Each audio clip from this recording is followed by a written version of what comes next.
Oi, gente amiga, eu sou Marcos Goulart, estou falando aqui de Guarulhos, encerrando a caminhada e reflexão. Quero aproveitar esse momento, lembrar sempre que a gente tem que cuidar do corpo e do espírito, principalmente quando a gente é jovem, porque quando chegar nessa idade que eu já estou, 73, a gente ainda tem vitalidade, força e determinação para superar os desafios do dia a dia. Mas nunca é tarde para começar. Mas antes de entrar na reflexão, que é caminhada e reflexão, quero convidá-los a participar do podcast de toda quarta e sexta-feira às 14h30. Quarta-feira, Espiritismo Além do Nosso Tempo. Eu, a Nilce e a Divina. Sexta-feira, Gerenciando Conflitos Espirituais. Eu, a Marlene e a Maria Ribeiro. Conto com vocês e divulguem. E pode mandar também ideias de tema, assunto que gostaria que fosse debatido nesses podcasts. É só entrar no youtube.com/marcosbg1950. Muito bem. Agora nós vamos interagir como cuidar do corpo e do espírito. A primeira cuidado que nós temos que ter é com a alimentação. Então, como você pode saber se está se alimentando bem? Principalmente, dê uma olhada no seu prato e verifique a cor de cada alimento. Quanto mais colorido ele for, mais saúde você vai ter. Mais energia e vitalidade para o seu corpo. E para o espírito, você tem que ler, ver, interagir, pensamentos bons, filmes bons. No meu podcast eu sempre passo uns filmes para nossas reflexões. Aproveite e se inscreva para participar desse podcast, tá? Se convidar para palestras, nas minhas palestras também eu sempre termino com a indicação de filmes que nos traz reflexão sobre a saúde física e mental. Mas vamos para a reflexão de hoje. O que o Espiritismo fez em mim? A minha reflexão é sobre a minha pessoa, porque eu tive duas fases na vida. Nessa vida, olha, essa é uma vantagem, porque tudo acontece na hora certa. Antes de ser espírita, eu era dono da razão e queria mudar o mundo. E principalmente controlar meus filhos, família, controlar tudo que havia em minha volta, salvar, porque eu me achava um homem perfeito. Segunda fase, entre a vida e a morte, eu recebi ali a visita dos mentores que estão comigo até hoje, já faz mais de 30 anos. Abriu meus olhos, tirou o véu, para mim verificar a possibilidade de modificar todo o meu ser. Tudo que eu pensava, tudo que eu achava certo, tudo que eu pensava que estava fazendo de bem, não estava. Precisava haver uma mudança. Na questão da saúde, do esporte, não.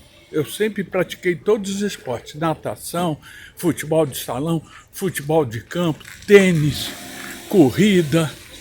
Mas no lado espiritual, eu estava muito longe do que todo mundo dizia que eu era um bom homem. Mas, na realidade, era uma pessoa nervosa, querendo salvar o mundo. E ali, o meu espírito protetor falou que eu tinha que me salvar.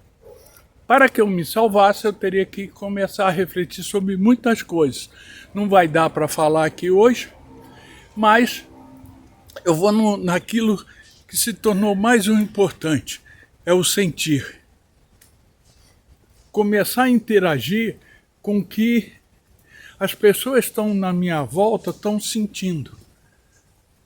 E para que isso acontecesse, teria que ser um passo de cada vez, uma pancada de cada vez, um acontecimento de cada vez. Isso é demorado.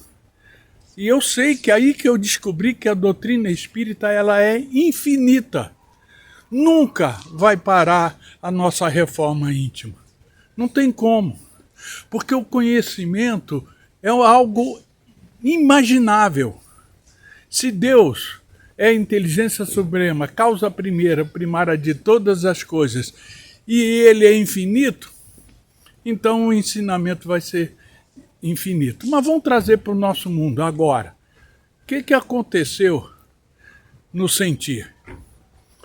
Quando você começa a interagir com aquela pessoa que está te machucando, não te obedece, te traz dificuldade, você começa a verificar que a educação essencial, a preferencial, não é a educação na escola, não é a educação dentro de casa, mas é a educação dentro do seu ser. Você, para modificar o seu meio, você tem que se educar e ser exemplo para aqueles que querem mudar. Exemplo.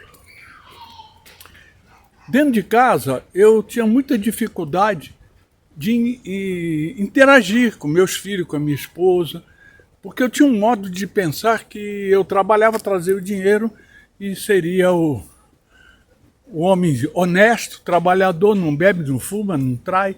Então, isso tudo seria uma perfeição.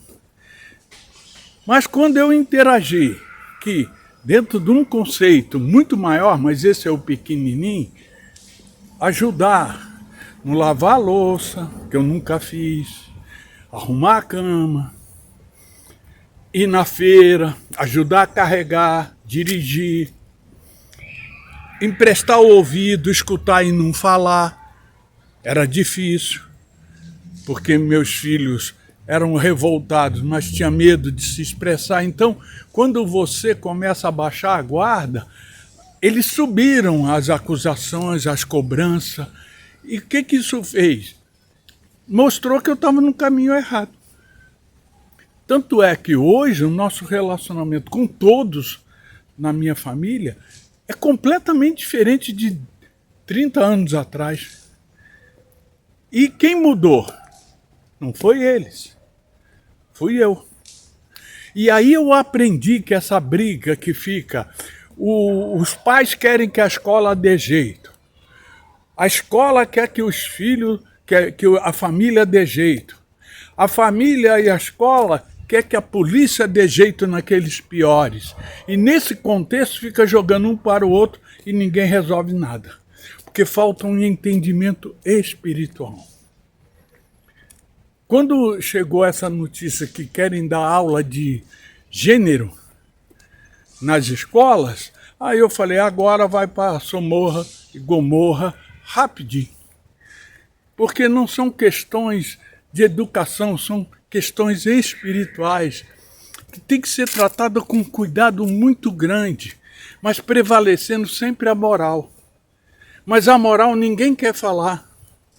A moral, ela interage de uma forma que faz você olhar para dentro de você.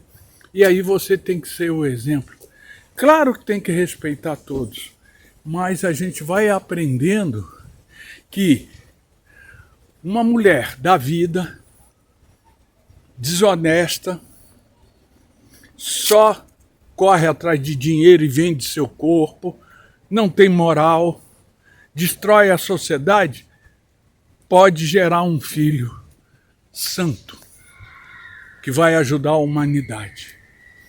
Aquele pai, aquela mãe, aquela família honesta, trabalhadora, faz o seu culto, faz o evangelho, pode gerar um filho assassino, que rouba, que não tem sentimento e não respeita ninguém.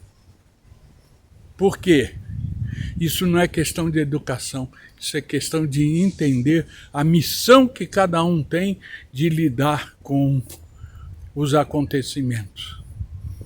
E esse entendimento é muito difícil, porque nós já fomos treinados na nossa mente sobre o pecado, o céu, o inferno, e que um filho falhou é porque a família falhou.